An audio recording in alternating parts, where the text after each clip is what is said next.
Hi, today I'm talking about the British singer and songwriter Amy Winehouse, who tragically died at the age of 27.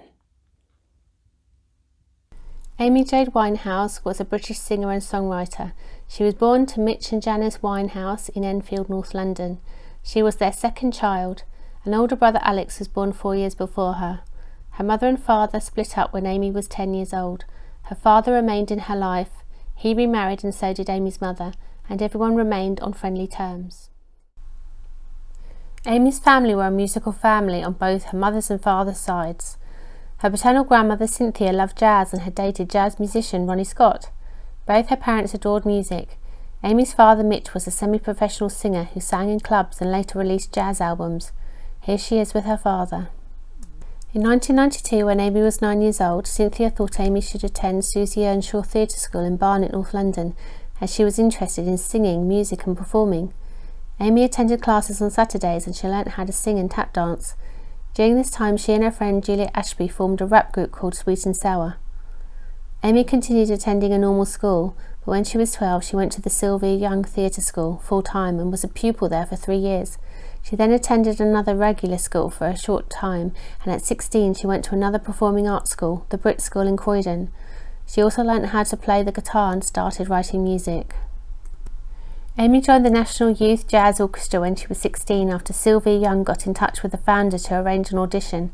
She had met Tyler James at the Sylvia Young Theatre School and he had become a soul singer and was working with Nick Szymanski, who worked at a PR agency called Brilliant.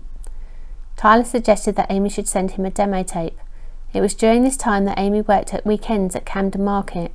According to the book her father wrote, she sold fetish wear. Amy also worked at World Entertainment News Network, writing showbiz stories. It was an online media news agency founded by the father of her friend, Juliet Ashby. She signed a contract with Brilliant, but the company folded. Simon Fuller, the manager of 19 Management, bought part of it. Amy then signed a contract with him. Her debut album was Frank, which was released in 2003. It included 2 covers and the rest of the songs Amy co-wrote. The songs were in the jazz genre. Salam Rami produced the majority of it. It was nominated for the British Female Solo Artist Award and the British Urban Act Award at the Brit Awards. In 2004, Amy and Salam won the Ivor Novello Award for the Best Contemporary Song for the song Stronger Than Me from the album. Amy's second album and final album was Back to Black, which was released in 2006. The music on this album was inspired by the female groups of the 1950s and 60s. It was produced by Salam Rami and Mark Ronson. It became a massive hit. It went to number 1 in the UK albums chart and stayed there for 2 weeks in January 2007. The songs Rehab, You Know I'm No Good, Back to Black, Tears Dry on Their Own and Love is a Losing Game were released as singles. The songs came about because of her on-off relationship with Blake Fielder Civil. They broke up and he went back to his previous girlfriend. All of the emotions she felt were channeled into the songs she wrote for this album. At the 50th Grammy Awards in 2008, Amy won 5 Grammy Awards. The awards were Record of the Year for Rehab, Song of the Year for Rehab, Best New Artist, Best Female Pop Vocal Performance for Rehab, and Best Pop Vocal Album for Back to Black. She was also nominated for Album of the Year. This was a record at the time, and she was entered into the 2009 Guinness Book of Records for the most Grammy Awards won by a British female act.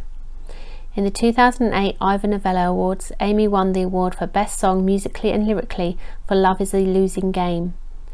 Amy also released the single Valerie, which went to number 2 in the UK charts. She changed her look to that of the girl groups of the 1950s and 60s. Her hairdresser Alex Foden told the Sunday People newspaper he had created a huge backcombed beehive hairdo as a joke for the video shoot of the single Back to Black. She wore winged eyeliner too to complete the look, and everyone loved it. Amy smoked cannabis but was said to be against hard drugs.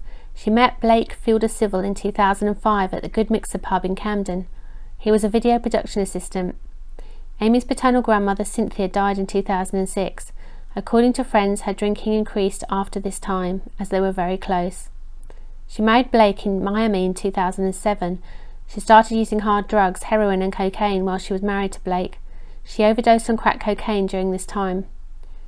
Blake was sentenced to 27 months in jail in 2008 for attacking a bar owner and for then trying to bribe him so that he wouldn't go to prison. They ended up divorcing in 2009. Amy had a stint in rehab and there were family interventions. She was only using hard drugs for about a year and then stopped, but she continued to drink. She swapped one addiction for another. There would be long periods of sobriety followed by binge drinking. On the 18th of June in 2011, Amy started a European tour in Belgrade.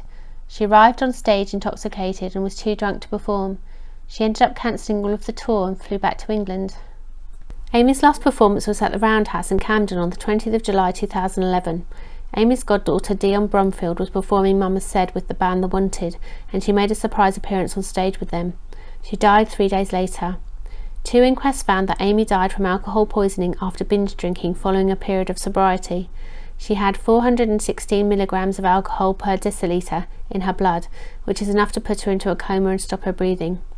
According to her doctor, Dr. Christina Romet, Amy was taking a drug called Librium, which helped with anxiety and alcohol withdrawal. She had told the doctor she had started drinking again at the Roundhouse on the 20th of July. Her bodyguard, Andrew Morris, who lived with her, stated that on the night before her death she had watched YouTube videos of her early performances, and she was watching television and listening to music in her bedroom. He had spoken to her at 2 a.m. on Saturday 23rd of July. He checked on her at 10 a.m. and he assumed she was sleeping. Then he checked on her again as she hadn't woken up at about 3 p.m. and she was still in the same position as at 10 a.m. He tried to find her pulse, but he couldn't find it. Paramedics confirmed she was dead. At her house at 30 Camden Square in Camden, North London, the paramedics found her fully clothed and there were empty bottles of vodka on the floor. Her doctor said in the 2015 Amy documentary film her death was due to alcohol poisoning and the effects of bulimia. Bulimia had made her body weaker. Alex, Amy's brother, said in an interview that she developed bulimia when she was a teenager.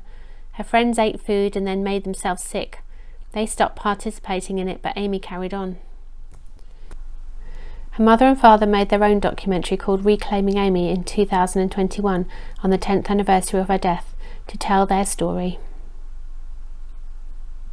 The Amy Winehouse Foundation was set up in 2011. It was set up as a charity to educate and help young people with drug or alcohol problems. It also works with secondary schools to educate young people. There is a separate program that gives disadvantaged, talented young people access to a recording studio. Amy did donate money to charities when she was alive. She had lots of tattoos, 14 in fact. Here's the list.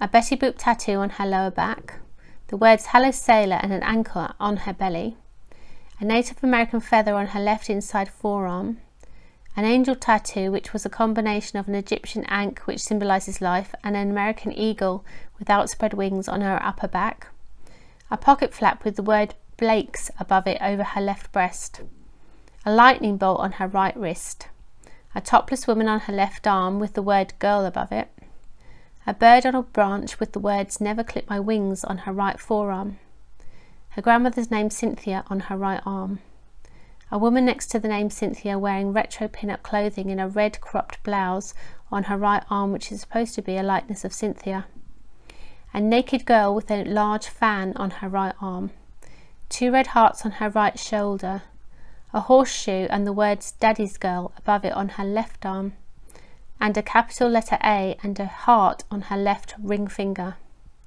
She had a Monroe beauty spot piercing on the left side of her lip, so it is a metal stud beauty spot. This is named after Marilyn Monroe and is in the location of where her beauty spot was. She was dating British film director and writer Reg Travis at the time of her death. The Hawley Arms at 2 Castlehaven Road in Camden was one of Amy's haunts. Her favourite drink is supposed to be a drink they served there called a rickety. It was 3 parts vodka, 1 part banana liqueur, 1 part Southern Comfort and 1 part Bailey's. Sounds very sweet and sickly, doesn't it? Amy was cremated at Golders Green Crematorium in Hoop Lane, London. One of Amy's friends rang Dolce & Gabbana and they sent a leopard print dress for Amy to wear. Her ashes were buried with her paternal grandmother, Cynthia Levy's ashes, in Edgwarebury Cemetery, Edgwarebury Lane, Edgware. The grave number is AA 11 to 12, in rows A to R. When I went to visit Amy's grave, I caught a train to Victoria Station, then a tube train on the Victoria line to Warren Street. Then I had to catch a tube train on the Northern line, Edgware was the end of the line and it was the 12th stop. In 2014, sculptor Scott Eaton created a bronze statue of Amy, which is in the Stables Market in Camden. The statue has a necklace with a Star of David on it, relating to Amy's Jewish ethnicity. Amy bought a house at 30 Camden Square in March 2010. Her bedroom, where she died, was on the top floor here.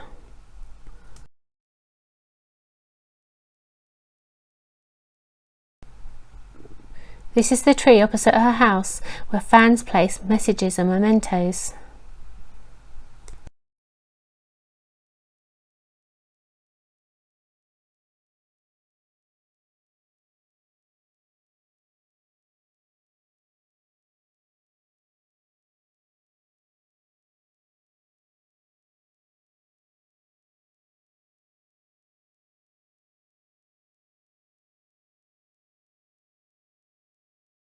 Here are balloons tied to Camden Square Gardens, opposite her house.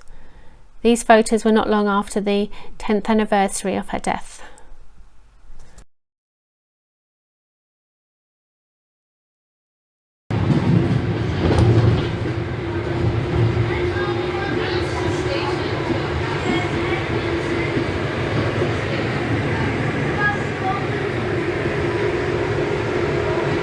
I'm going to Edgware. I'm on my way to Amy's grave. I'm on Edgeworbury Lane.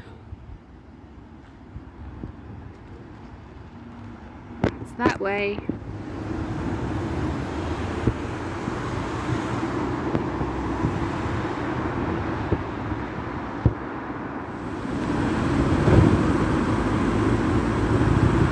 Okay, I've got to the cemetery, so I've got to try and find Amy. Found it.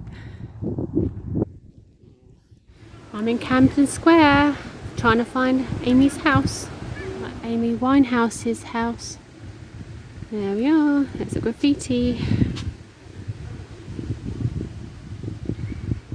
There we are, found it. This is the tree opposite her house.